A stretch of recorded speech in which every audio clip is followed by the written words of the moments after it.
थोड़ी ही देर में वो काली बिल्ली ने अपना मुंह खोला। उसके मुंह के अंदर से किट्टू के जोर जोर से रोने और मम्मा मम्मा चिल्लाने की आवाज सुनैना को आ रही थी। मम्मा। एक आखिरी बार किट्टू की चीख गूंजी। तभी अंधेरे से एक हाथ निकला। उसने किट्टू का पैर पकड़ा और अंधेरे में उसे खींच लिया।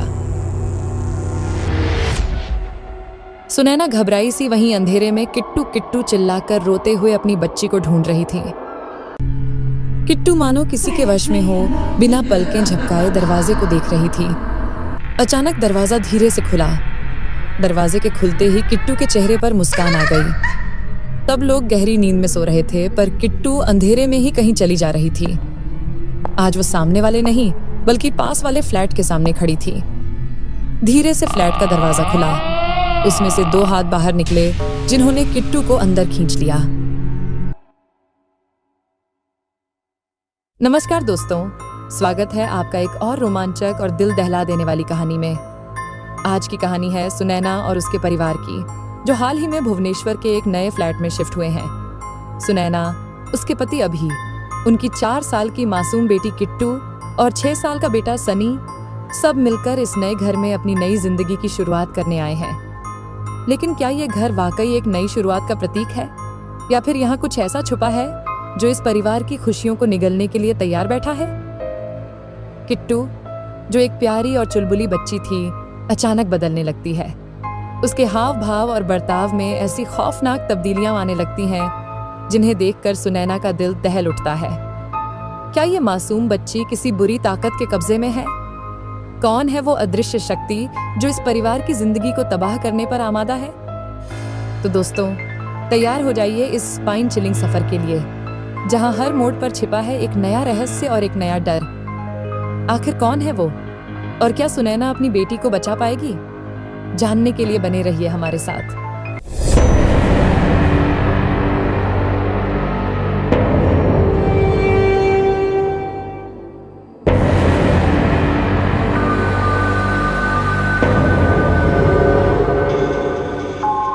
हे भगवान, ये मौसम का भी कुछ भरोसा नहीं है।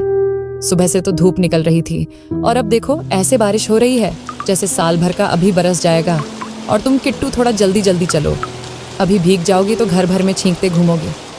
अभी कल ही तो इस नई बिल्डिंग में शिफ्ट हुए हैं। एक तो इतना सारा काम, ऊपर से 2 छोटे छोटे शैतान बच्चे और पतिदेव। उन्हें तो अपने ऑफिस से ही फुर्सत नहीं मिलती है। बेचारी अकेली सुनैना क्या क्या संभाले। नया घर था, इसलिए आज ऑटो वाला भी बच्चों को लेने नहीं आया तो खुद ही जाना पड़ा। घर से थोड़ी ही दूर थी कि बारिश शुरू हो गई। टिप टिप टिप टिप सीढ़ियों पर पानी आ रहा था। नई बिल्डिंग होते हुए भी मेंटेनेंस बिल्कुल खराब है। मन ही मन सोच ही रही थी कि तभी पीछे से आवाज आई, मेम साहब, लिफ्ट खराब है, सीढ़ियों से ऊपर जाइएगा। फ्लैट नंबर 13 में रहने आई है ना आप? अचानक से किसी की आवाज सुनकर सुनैना थोड़ा घबरा गई। पीछे मुड़कर देखा तो गार्ड हरी खड़ा खड़ा मुस्कुरा रहा था। वैसे तो चीखने के लिए हरी का चेहरा और आवाज ही काफी है, लेकिन वो किसी का भी मजाक उड़ाने के पक्ष में नहीं थी। ईश्वर ने जिस रूप में हमें बनाया है, हमें हर रंग रूप की इज्जत करनी चाहिए, ऐसा मानना था उसका। लेकिन सांवला सा हरी उसे थोड़ा अजीब भी लगता था। लंबा कद, मध्यम शरीर, मगर पेट निकला हुआ, चेहरे पर एक दाईं आंख से गाल तक निशान। दाईं आंख उसकी आधी ही खुलती थी। आंख की पुतली भी सफेद पड़ चुकी थी। एक हाथ मुड़ा हुआ था जो सीधा नहीं होता था। दांत एकदम पीले, आखिर हों भी क्यों ना, दिन भर तंबाकू जो खाता रहता है। वैसे तो इस मकान में कल ही आए थे, लेकिन कल भी उसे हरी का, उन्हें घूर घूर कर देखना और एक अजीब सी हंसी में हंसना अच्छा नहीं लगा था। सुनैना ने उस पर ध्यान न देना ही बेहतर समझा और किट्टू सनी को सीढ़ियों से ही ऊपर ले जाने लगी। एक तो बारिश का पानी सीढ़ियों में भर गया था, पूरी सीढ़ियों में फिसलन हो रही थी। बच्चों को, उनके भारी बस्तों को और फिर खुद को संभालना सुनैना के लिए थोड़ा मुश्किल हो रहा था। फिर भी जैसे तैसे ऊपर पहुंच ही गई। जैसे ही अपने फ्लोर पर पहुंची, एक लंबी सांस ली और माथे का पसीना पहुंचा। जिस फ्लोर पर सुनैना और अभी ने फ्लैट लिया था, उनके पास 2 फ्लैट और थे। पास वाला फ्लैट जो कि अभी बंद था, और एक सामने वाला, उसमें भी कौन रहता है सुनैना को नहीं पता था। वैसे भी बड़े शहरों में किसको किससे मतलब रहता है। 11 नंबर फ्लैट खाली था, उसके पास ही सुनैना का 13 नंबर फ्लैट था। और उसके फ्लैट के सामने 12 नंबर फ्लैट था। सुनैना को तो इस बिल्डिंग की हर चीज ही अजीब लगती थी। फ्लैट की नंबरिंग भी उसकी समझ से बाहर ही थी।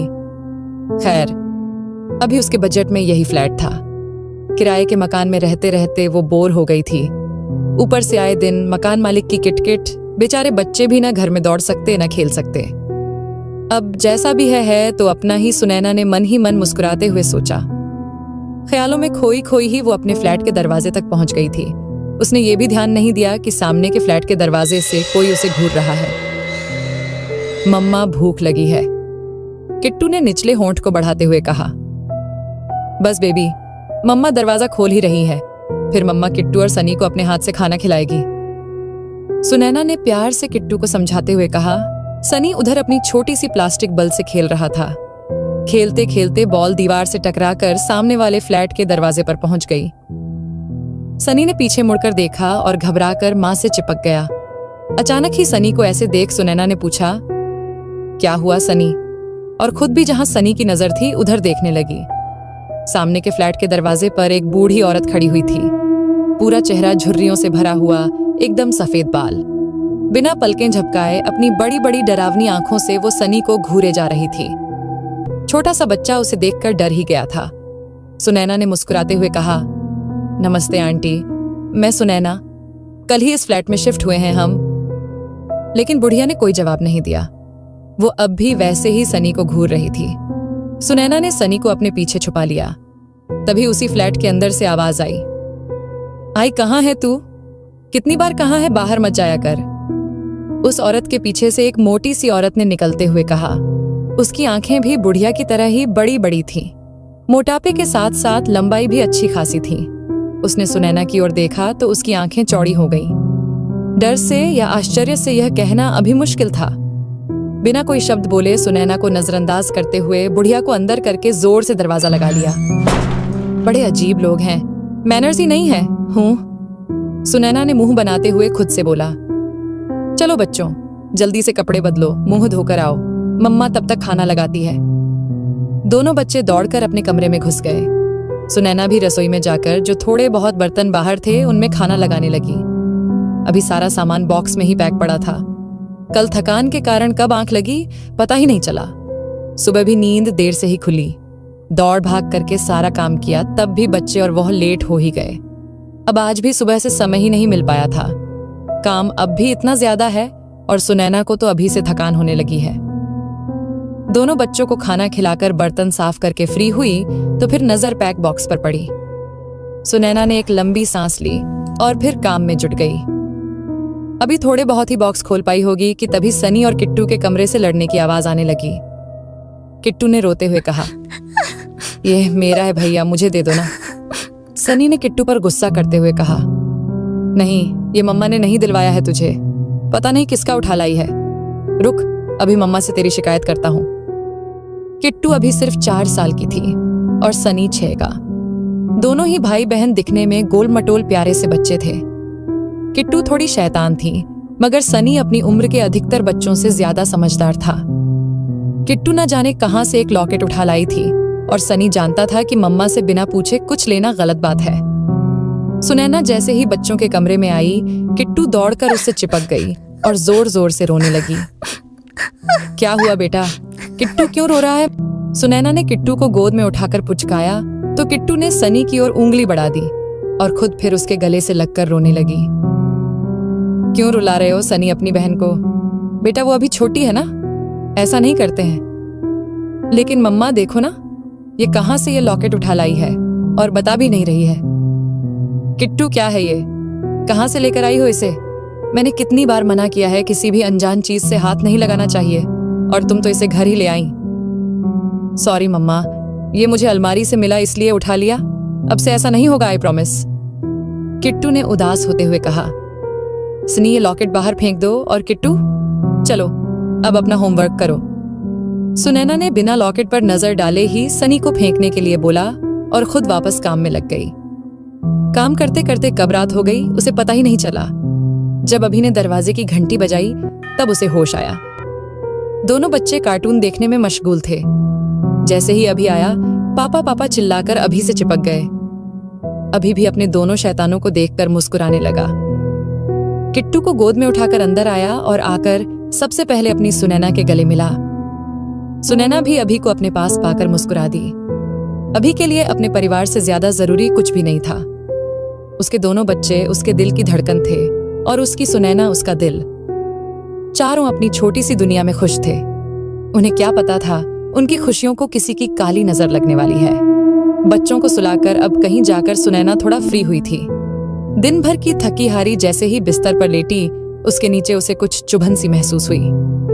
लाइट ऑन करके देखा तो उसके नीचे एक लॉकेट डला हुआ था।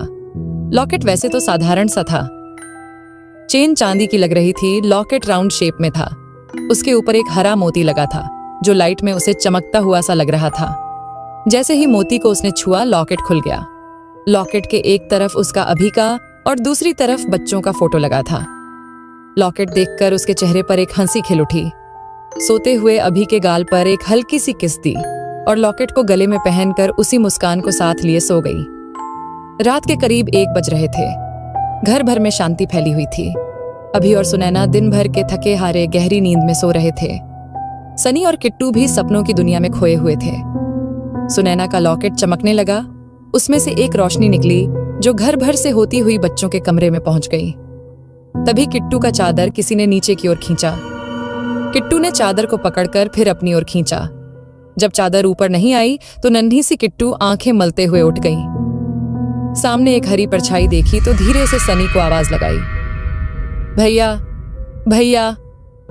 सनी गहरी नींद में था। उसे किट्टू की आवाज सुनाई ही नहीं दी। किट्टू धीरे धीरे चादर को हाथ में लिए उस परछाई के पीछे पीछे चलने लगी। कमरे से बाहर सारी लाइट जल बुझ रही थी। रात के सन्नाटे में किचन से पानी गिरने की टिप टिप आवाज आ रही थी। कहीं किसी कोने से आने वाली झींगुर की आवाज पूरे घर में गूंज रही थी। इधर परछाई धीरे धीरे दरवाजे पर पहुंची और दरवाजा खोलकर बाहर चली गई। किट्टू भी उस परछाई के पीछे पीछे दरवाजे के पास पहुंच गई। बाहर झांक कर देखा तो दिन की तरह ही बुढ़िया सामने वाले फ्लैट से उसे घूर रही थी, पर इस बार उसने काले कपड़े पहने हुए थे। माथे पर बड़ी सी बिंदी और चेहरे पर एक डरावनी सी हंसी। किट्टू के चेहरे पर डर साफ नजर आ रहा था। तभी न जाने उसने ऐसा क्या देखा, उसकी आंखें डर से चौड़ी होती गईं। वो चीखना चाहती थी, मम्मा पापा को बुलाना चाहती थी, लेकिन उसके गले से आवाज ही नहीं निकल रही थी। अचानक एक तेज चीख के साथ वो वहीं पर बेहोश हो गई। इधर जिस वक्त किट्टू के साथ ये सब हो रहा था, उसी वक्त सुनैना भी सपनों की दुनिया में खो रही थी। एक अंधेरे मकान में वो अकेली खड़ी हुई थी। उसके सामने एक काली बिल्ली बैठकर उसे घूरे जा रही थी। थोड़ी ही देर में वो काली बिल्ली ने अपना मुंह खोला। उसके मुंह के अंदर से किट्टू के जोर जोर से रोने और मम्मा मम्मा चिल्लाने की आवाज सुनैना को आ रही थी। धीरे धीरे आवाज बंद होती गई। बिल्ली वहां से उठकर घर से बाहर जाने लगी। अब सुनैना को सब जाना पहचाना सा लग रहा था। सुनैना धीरे धीरे उसके पीछे पीछे जा रही थी। बिल्ली दरवाजे के पास पहुंचकर उसके अंदर समा गई। सुनैना की तो आंखें खुली की खुली रह गईं। वो खुद के ही फ्लैट में थी। सपने और हकीकत में उसे अंतर समझ ही नहीं आ रहा था। उसे न अभी कहीं दिख रहा था न सनी। धीमे धीमे कदमों से दरवाजे के पास पहुंचकर जैसे ही दरवाजा खोला, बाहर अंदर की तरह ही सन्नाटा पसरा हुआ था। गैलरी के अंधेरे में धीमे धीमे रोशनी बढ़ती जा रही थी। उस रोशनी के बीचों बीच उसे पहले एक हाथ दिखाई दिया और फिर धीरे धीरे किट्टू। किट्टू चारों ओर नजरें दौड़ा रही थीं, मानो किसी से डरी सहमी वहां खड़ी हो। सुनैना को सामने देखा तो उसकी आंखों में आंसू भर आए। हो तो यह सब सपने में रहा था, लेकिन सुनैना हकीकत में रो रही थी। मम्मा मम्मा मुझे बचाओ। अपनी नन्ही सी किट्टू को इस हाल में देख सुनैना का दिल बैठा जा रहा था। किट्टू बेटा, मम्मा के पास आओ, मैं मेरी किट्टू को कुछ नहीं होने दूंगी। मम्मा। एक आखिरी बार किट्टू की चीख गूंजी। तभी अंधेरे से एक हाथ निकला। उसने किट्टू का पैर पकड़ा और अंधेरे में उसे खींच लिया। सुनैना घबराई सी वहीं अंधेरे में किट्टू किट्टू चिल्लाकर रोते हुए अपनी बच्ची को ढूंढ रही थी। जब उसे कहीं भी किट्टू नहीं मिली तो जोर जोर से रोते हुए पागलों की तरह किट्टू चिल्लाने लगी। डर से सुनैना की नींद खुल गई। उसका पूरा शरीर पसीना पसीना हो रहा था। सांसें तेज तेज चल रही थीं। दिल की धड़कन इतनी तेज हो गई थी मानो अभी दिल बाहर ही निकल आएगा। तभी बाहर से उसे किट्टू के चीखने की आवाज आई तो दौड़कर बाहर निकली। बाहर जाकर देखा तो कोई भी नहीं था। डर उसके दिल में घर कर चुका था। आंसू रुकने का नाम नहीं ले रहे थे। उसी बदहवास सी हालत में बच्चों के कमरे में जाकर देखा तो किट्टू आराम से सो रही थी। न जाने कितनी मन्नतों का फल थी उसकी नन्ही सी गुड़िया। अपने दोनों बच्चों को सही सलामत सोते देख उसकी सांस में सांस आई। किट्टू के पास जाकर उसके पास ही लेट गई, उसे अपने से चिपकाया और धीरे धीरे उसके बाल सहलाने लगी। धीरे धीरे उसकी धड़कन सामान्य होती जा रही थी। कब उसकी नींद लग गई उसे पता ही नहीं चला। धीरे से बच्चों के कमरे का दरवाजा खुला। फिर वहीं हरी परछाई दरवाजे पर खड़ी थी और सुनैना किट्टू को घूर रही थी। तभी झटके से किट्टू की आंख खुली। उसकी आंखों में शैतानियत साफ साफ नजर आ रही थी। धीरे धीरे उसके चेहरे पर एक शैतानी हंसी अपनी जगह बना रही थी। शनिवार का दिन था। अभी की आज छुट्टी थी, इसलिए आज वो देर तक सोता रहा। 9 बजे जब नींद खुली तो रोज की तरह सुनैना मुस्कुराहट लिए उसके जागने का इंतजार नहीं कर रही थी, बल्कि वो तो कमरे में थी ही नहीं। अभी ने सोचा शायद मैडम घर के कामों में लगी होगी। उठकर फ्रेश होकर बाहर आया तो देखा सारा सामान बिखरा पड़ा था। सुनैना न तो किचन में थी न ही घर भर में दिखाई दे रही थी। थोड़ी सी घबराहट तो हुई, लेकिन सोचा शायद बच्चों के कमरे में होगी। अभी ने बच्चों के कमरे में जाकर देखा तो उसकी चिंता और भी अधिक बढ़ गई। किट्टू ठंड से कांप रही थी और सुनैना गहरी नींद में सो रही थी। रोज 6 बजे उठने वाली सुनैना का आज इतनी देर तक गहरी नींद में सोना अभी को अजीब तो लगा, लेकिन उसने सोचा शायद शिफ्टिंग की वजह से थक गई होगी। सनी भी अपने बिस्तर पर सो रहा था। अभी ने किट्टू को भी चादर उड़ाई। जैसे ही प्यार से अभी ने किट्टू के माथे पर हाथ रखा, किट्टू का बदन बुखार से तप रहा था। सुनैना, सुनैना, उठो देखो, किट्टू को कितना तेज बुखार आ रहा है। अभी ने घबराते हुए सुनैना को आवाज लगाई, लेकिन सुनैना को तो मानो अभी की आवाज ही सुनाई नहीं दे रही थी। उठना तो दूर की बात थी, उसने तो कोई हलचल भी नहीं की, यूं ही निर्जीव बनी पड़ी रही। यहां अभी का चिंता से बुरा हाल था। एक ओर तो किट्टू बुखार से तप रही थी, वहीं सुनैना कुछ जवाब नहीं दे रही थी। जब सुनैना ने अभी की कोई भी पुकार नहीं सुनी तो थक हार कर पास रखे गिलास का पानी सुनैना के चेहरे पर मारा। सुनैना घबराकर जाग गई और भारी आवाज में चिल्लाने लगी, क्यों जगाया मुझे? वक्त देख रही हो, सुबह के 9 बज रहे हैं। किट्टू का बदन बुखार से तप रहा है और तुम हो कि इतनी आवाजें लगाने के बाद भी सुन ही नहीं रही हो। मजबूरी में मुझे ऐसे तुम्हें जगाना पड़ा। सुनैना चुपचाप अभी की बातें सुनती रही। अभी को जवाब में सिर्फ और सिर्फ सुनैना की लंबी लंबी सांसों की आवाज सुनाई दे रही थी, मानो वो सोकर नहीं उठी हो, बल्कि कहीं से दौड़ भाग कर आई हो। अभी को सुनैना का बर्ताव बहुत ही अजीब लग रहा था, लेकिन उसने चुप रहना ही बेहतर समझा। इधर सुनैना को कुछ भी समझ में नहीं आ रहा था। रात में जो कुछ भी उसने देखा सब उसे हकीकत लग रही थी। उसका पूरा बदन दर्द से टूट रहा था, सिर कुछ भारी भारी सा था। वो कुछ भी सोचना नहीं चाहती थी, बस इस वक्त गहरी नींद में सोना चाहती थी। लेकिन एक माँ बच्चे की बीमारी में खुद कैसे आराम कर सकती है? एक माँ ही तो होती है जो निस्वार्थ भाव से अपनी संतान की सेवा करती है।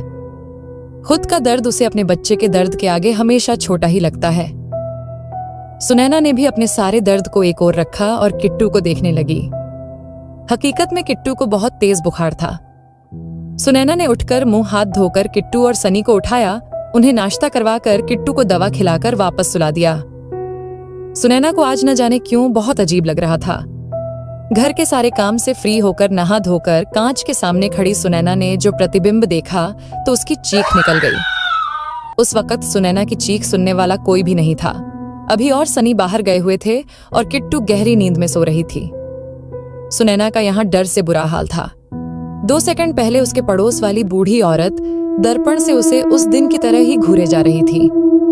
उस दिन की तरह उसके चेहरे पर शून्य भाव नहीं, बल्कि एक शैतानी मुस्कान ने अपनी जगह बना रखी थी। उसके हाथ में एक तस्वीर थी जिसमें किट्टू अपने कमरे में सो रही थी और एक परछाई उसके पास बैठी थी।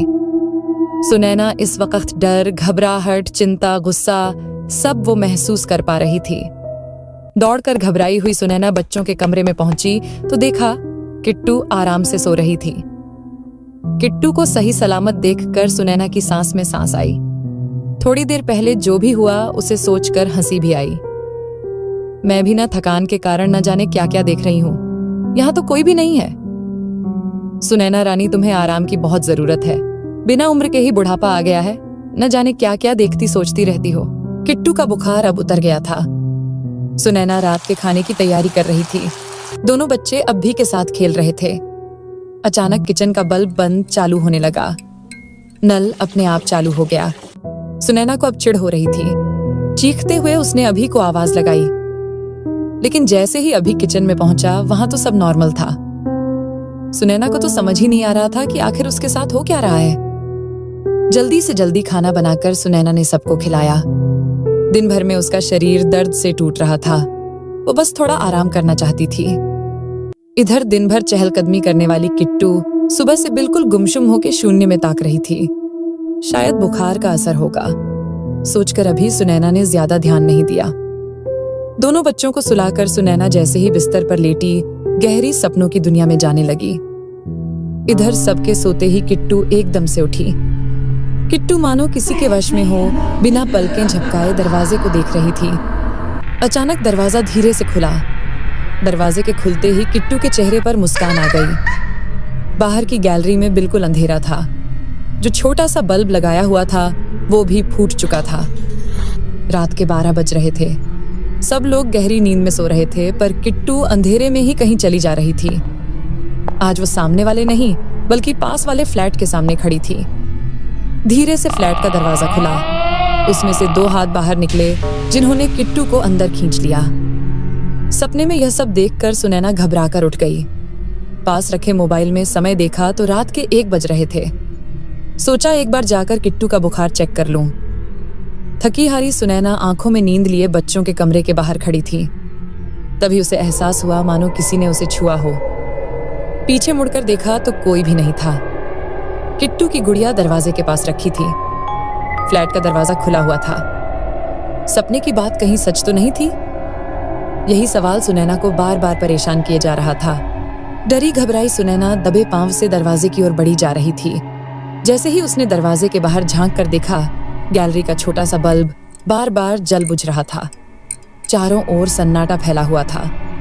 सुनैना जैसे ही दरवाजा बंद करने वाली थी, उसकी नजर पास के फ्लैट से आने वाली हल्की सी रोशनी पर पड़ी। इस फ्लैट में तो कोई नहीं रहता, तो फिर यह रोशनी कैसे? फ्लैट के सामने ही किट्टू की चप्पल डली हुई थी। सुनैना के साथ जो कुछ भी हो रहा था उससे वो डरी हुई तो थी ही। उसके मन में बुरे ख्यालों ने अपना घर बना लिया था। तभी उसे दरवाजे के पास किसी छोटी बच्ची की परछाई दिखाई दी। उसके मन के सारे शक धीरे धीरे यकीन में बदलते जा रहे थे। किट्टू, किट्टू। धीमे धीमे कदमों से किट्टू का नाम पुकारते हुए सुनैना फ्लैट 911 की ओर बढ़ी जा रही थी। गैलरी में जलने वाला बल्ब अब बंद हो चुका था। चारों ओर सन्नाटा फैला हुआ था। रह रहकर झींगरों की आवाज का शोर उस खामोशी को चीर रहा था। दरवाजे की ओट में छिपे 2 हाथ उसे अपनी दुनिया में खींचने का इंतजार कर रहे थे। सुनैना को अब किट्टू साफ साफ उस फ्लैट में दिखाई दे रही थी। इससे पहले कि सुनैना दरवाजे के अंदर जा पाती, पीछे से किसी ने उसे पकड़ा। डरी सहमी सुनैना बिना पीछे मुड़े ही जोर जोर से चीखने चिल्लाने लगी। सुनैना, शांत हो जाओ, मैं हूं अभी। तुम रात के 1 बजे यहाँ इस बंद फ्लैट के आगे क्या कर रही हो? अभी को सामने देखकर सुनैना की सांस में सांस आई। डर और चिंता उसकी आंखों से अब आंसू बनकर बह रही थी। सुनैना रोते हुए अभी से लिपट गई। डरी हुई सुनैना के तो शब्द ही नहीं निकल पा रहे थे। सुनैना, डरो नहीं, मैं हूं ना, आराम से बताओ क्या हुआ?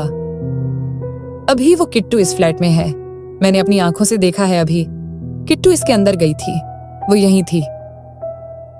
ये फ्लैट तो सालों से बंद पड़ा है, इसमें कोई नहीं रहता। दरवाजे पर इतना बड़ा ताला नहीं दिख रहा तुम्हें? सुनैना ने पीछे मुड़कर देखा तो सच में वो फ्लैट बंद पड़ा था। किट्टू अपने कमरे में आराम से सो रही है। चलो मैं तुम्हें दिखाता हूँ। अभी सुनैना का हाथ पकड़कर खींचते हुए उसे बच्चों के कमरे में ले गया। दोनों बच्चे आराम से सो रहे थे। सुनैना को तो अपनी आंखों पर यकीन ही नहीं हो रहा था। कमरे का दरवाजा बंद करके दोनों बाहर आए। अभी मेरा यकीन मानो मैंने उसे देखा था। यहाँ सब बहुत अजीब है। मेरे साथ सब कुछ अजीब हो रहा है। सुनैना ने पिछली रात के सपने से लेकर दिन की बात और थोड़ी देर पहले जो कुछ हुआ रोते हुए अभी के सामने रख दिया। तुमने आज फिर अपनी दवाई नहीं ली है ना? तुम्हारे इन्हीं सब ड्रामों की वजह से मुझे मेरे घर वालों से अलग होना पड़ा। मैं वो सब एक बार फिर नहीं दोहराना चाहता। इन सब में पहले ही तुम एक जान ले चुकी हो, लेकिन मुझे और मेरे बच्चों को बख्श दो। मेरी बात ध्यान से सुनो, यहाँ कुछ भी नहीं है, सब तुम्हारा वहम है। चुपचाप जाकर सो जाओ। सुनैना अतीत के पन्नों को फिर से नहीं खोलना चाहती थी, इसलिए अभी की बात मानकर अपने कमरे में जाने लगी। एक आखिरी बार पीछे मुड़कर देखा तो अभी के पास एक औरत खड़ी हुई थी और उसे देखकर मुस्कुरा रही थी। अभी गुस्से में उसे देख रहा था। सुनैना फिर अभी के सामने पागल नहीं साबित होना चाहती थी, इसलिए चुपचाप अपने कमरे की ओर चली गई। सुनैना के जाते ही अभी के चेहरे पर मुस्कान खिल उठी। पीछे जिस ओर सुनैना ने औरत की परछाई देखी थी, अभी ने मुस्कुराते हुए उस ओर देखा। वो परछाई धीरे धीरे अभी के पीछे पीछे चलती। जैसे ही वो दरवाजे से बाहर निकली, अभी ने फ्लैट का दरवाजा बंद किया और सोने चल दिया। एक व्यस्त सी बिल्डिंग के 5वें माले पर साइकोलॉजिस्ट का ऑफिस बना हुआ है। ऑफिस के बाहर डॉक्टर सुधीर मिश्रा, साइकेट्रिस्ट का बोर्ड लगा हुआ है। सुबह के करीब 10 बज रहे हैं। बाहर प्रतीक्षालय में इक्का दुक्का लोग ही दिखाई दे रहे हैं। अंदर ऑफिस में किसी की काउंसलिंग चल रही है। Please Sudhir, please help me. मैं सच कह रही हूँ, मैं बिल्कुल ठीक हूँ।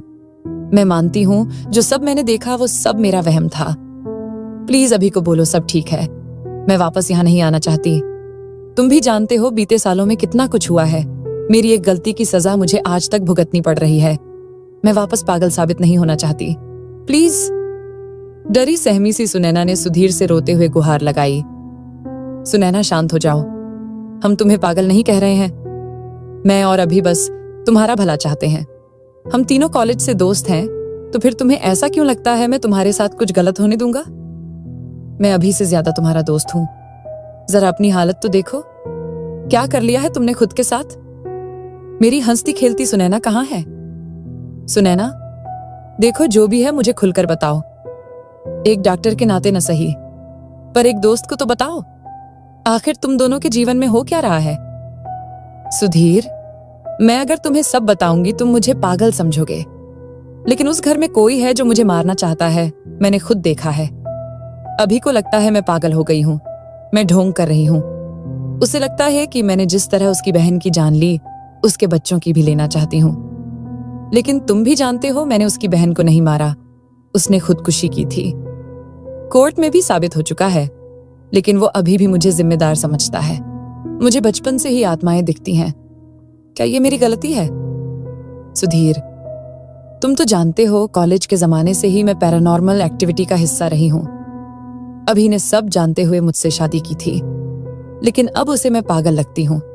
वो मेरे शरीर में आकर अभी को मारना चाहती है, लेकिन वो समझने को तैयार नहीं है। तुम ही बताओ मैं क्या करूं? सुनैना, मैं तुम्हारी परेशानी समझ चुका हूं और मुझ पर यकीन रखो। अभी माने ना माने, मुझे तुम पर पूरा यकीन है। मैं सुरेखा मैम से बात करता हूं। वो जानी मानी पैरानॉर्मलिस्ट हैं। वो तुम्हारी मदद जरूर करेगी। जब बच्चे और अभी घर में नहीं होंगे मैं तब उन्हें लेकर आऊंगा। Sudhir, thank you so much. और एक बात, अभी से मुझे जान का खतरा है। अगर कल को मुझे कुछ हो भी जाए तो मैं चाहती हूं तुम किट्टू को अपने पास रखो। तुम चिंता मत करो, मैं तुम्हें कुछ नहीं होने दूंगा। अब मुस्कुराओ और ऐसे बर्ताव करना जैसे कुछ हुआ ही नहीं हो। सुनैना ने उसकी बात समझते हुए हाँ में गर्दन हिलाई और बाहर आकर सुधीर के कहे अनुसार ही बर्ताव किया। अभी को सुनैना को इस तरह देखकर खुशी हुई। उसकी सुनैना पहले जैसी होने लगी थी। उसने सुनैना को जाकर कार में बैठने को कहा और खुद सुधीर से कुछ जरूरी बात करने उसके पास जाने लगा। क्या कहा उसने? उसे मुझ पर शक तो नहीं है ना? तुमने वो दवाइयां तो लिखी है ना जो मैंने कही थी? नहीं, अभी सुनैना को कोई शक नहीं है।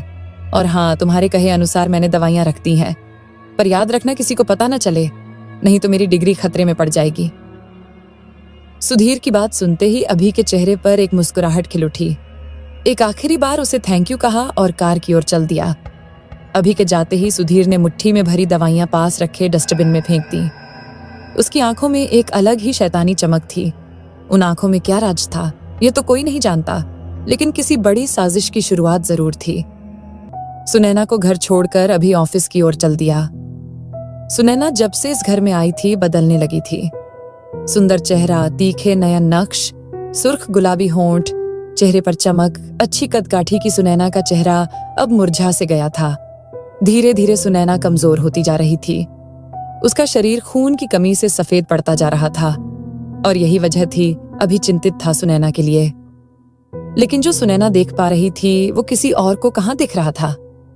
गार्ड ने जब सुनैना को देखा तो हल्की सी मुस्कान के साथ उसका स्वागत किया। सुनैना को अब उसके चेहरे से डर नहीं लगता था। 2 महीने हो गए थे उसे यहाँ आए हुए और इन बीते दिनों में उसकी सबसे दोस्ती हो चुकी थी। उसने हल्की सी मुस्कान गार्ड को दी और सीढ़ियों से ही ऊपर जाने लगी। अपने फ्लोर पर पहुंचते ही नजर न चाहते हुए भी 11 नंबर फ्लैट पर चली गई।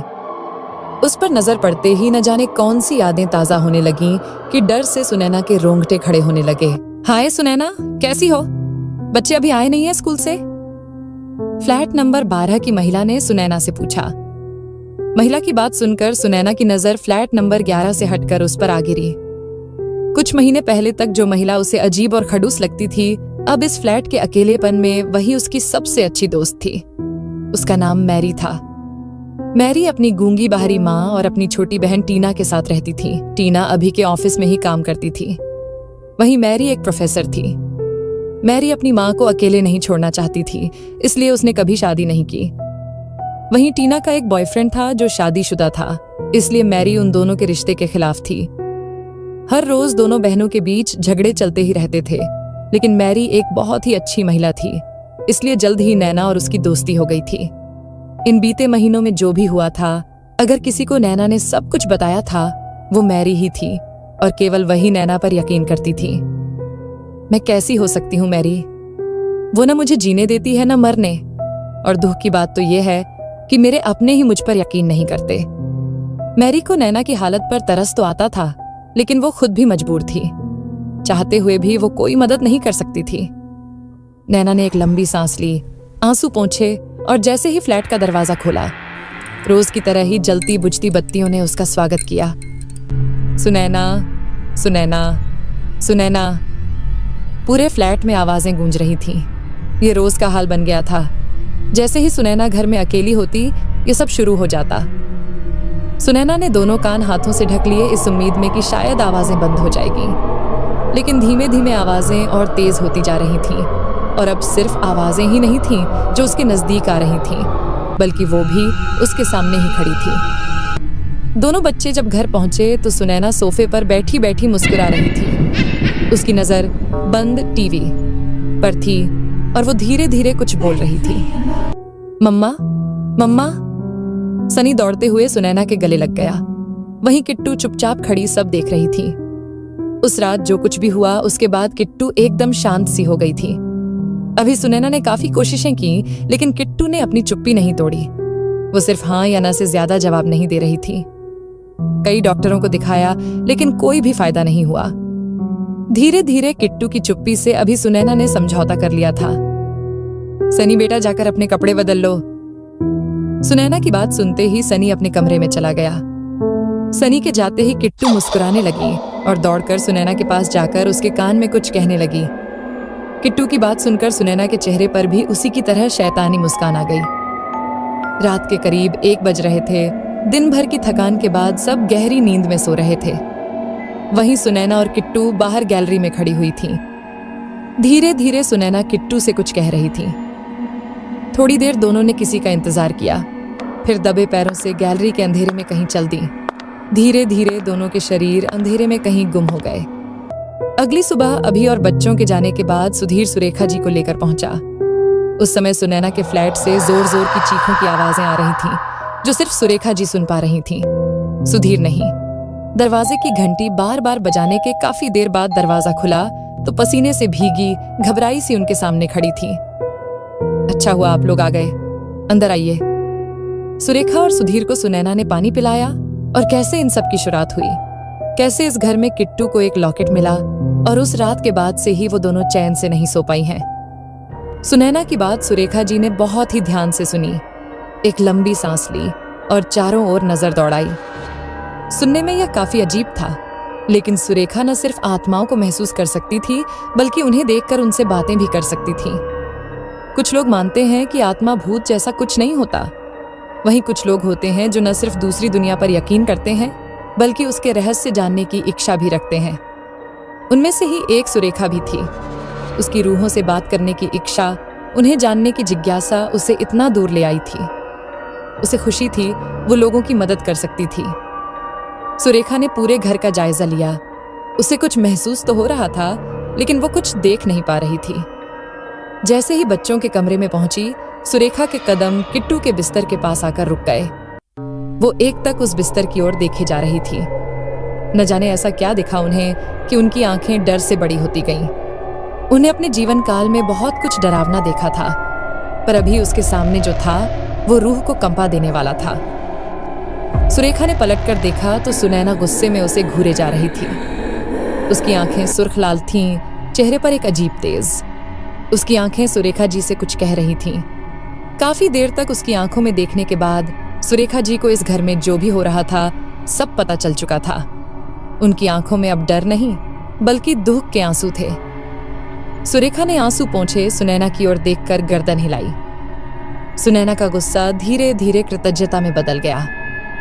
सुधीर चुपचाप खड़ा सब देख रहा था। उसे कुछ भी समझ नहीं आ रहा था, पर जिसे सब कुछ समझना चाहिए था वो समझ चुकी थी।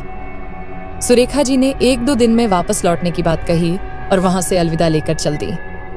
जाते जाते उनके कदम फ्लैट नंबर 11 के बाहर रुक गए। एक आखिरी बार दरवाजे पर खड़ी सुनैना की ओर नजर डाली और चुपचाप वहां से चल दी। क्या सुरेखा जी ने सचमुच कुछ ऐसा देखा जिसने उनके होश उड़ा दिए? क्या इस डर के पीछे कोई गहरा रहस्य छिपा है? आखिर अभी की साजिश क्या है और उसका निशाना कौन है? सुधीर की वफादारी किसके साथ है, अभी या सुनैना? और सुनैना और किट्टू रात के अंधेरे में कहां गायब हो गए थे? क्या सुनैना की जिंदगी वाकई खतरे में है? और अगर हाँ, तो इस खतरे की असली वजह क्या है?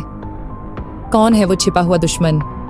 इन सभी सवालों के जवाब आपको मिलेंगे अगले भाग में, जहां हर पल आपके दिल की धड़कन तेज होती जाएगी। तैयार रहें, क्योंकि आगे जो होने वाला है उसे सोचकर ही आपकी रूह कांप उठेगी।